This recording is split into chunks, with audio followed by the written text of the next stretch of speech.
Have you ever, we kind of alluded at the beginning, we knew people who did like Tupperware parties or things like that. Do you have any more specific anecdotes about? I do, yeah. And I feel bad because there have been people in my life in the past when I was like a teenager and I didn't know anything about this who absolutely were head deep in MLMs, probably more than a consultant level. I think they were kind of high up. I knew someone who worked in a cosmetics related MLM and they would host parties and my parents and their friends would go to them. And there was more than that. And I think it's related to, in my own personal experience, the suburban housewife existence. That's how I grew up. And a lot of moms where I grew up didn't have jobs. It was just the husband who worked. This was in like the suburbs of the greater Toronto area. And I witnessed for sure cosmetics MLMs participants and subsequent parties, Tupperware ones, candlelight parties. Remember that? No, what is? Okay. Are they selling So candles? same kind of thing, but it's selling candles. I don't even remember the company name, but it was the same model. And then even after that, I had a family member who got involved in selling of a protein powder MLM. And I was old enough at this point to recognize that because I Googled it, the name of the brand, and read about it. And I was like, fuck, this is not good. And then that family member was selling their product to another family member who was much older and more vulnerable and felt bad and was just like, I'll buy it because the first family member needed to sell through product and they were guilting my other family member to buy it.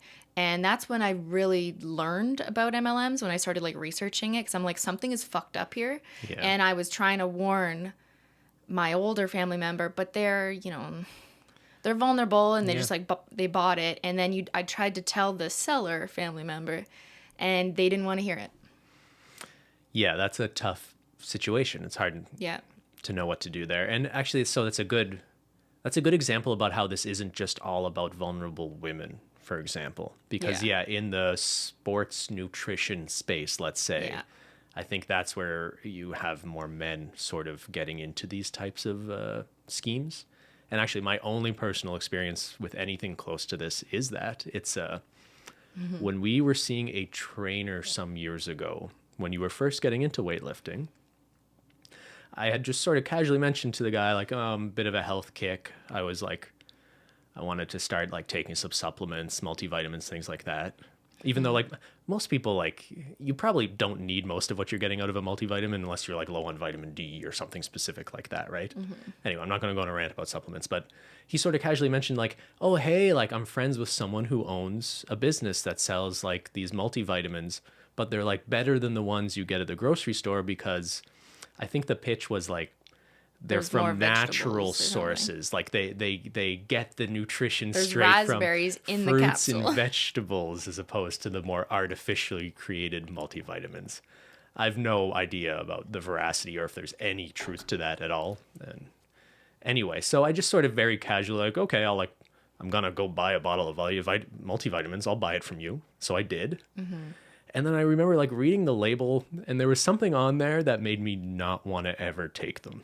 There was something a little strange. Yeah, you never took them. I never took. They're still in a drawer downstairs, I think. We should throw them out, I think. And then like 3 months later, I get a really weird email from the guy being like, hey, I'm really excited to put in another order for you to do them. And I'm like, what are you talking about? Like, I was willing to try like this brand of multivitamins you recommended.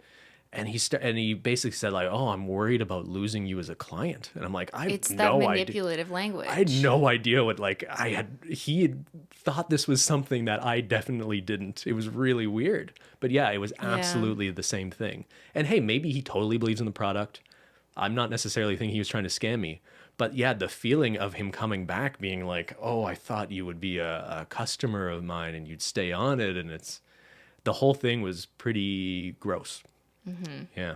So you've purchased a product from a retailer, from a consultant of an MLM, but you were never recruited into an just to make that clear, right? Yeah. Because there are people like I mean, it's not the worst thing in the world to buy a product that might be. People, including people listening to this podcast, might have purchased LuLaRoe leggings 4 or 5 years ago when its reputation wasn't shit. That doesn't mean you are recruited into an MLM. It's very different than actually participating in the plan. If that guy had then said, hey, I'll give you a bunch of these bottles so you can sell them to other people, you would have immediately been like, no. I know I would have immediately recognized that as a problem, but not everyone would. And it might be the thing where like you totally believe in the product and you're like, that does sound like a great idea. I'd like to make money. So, but you need to do more research. Yes.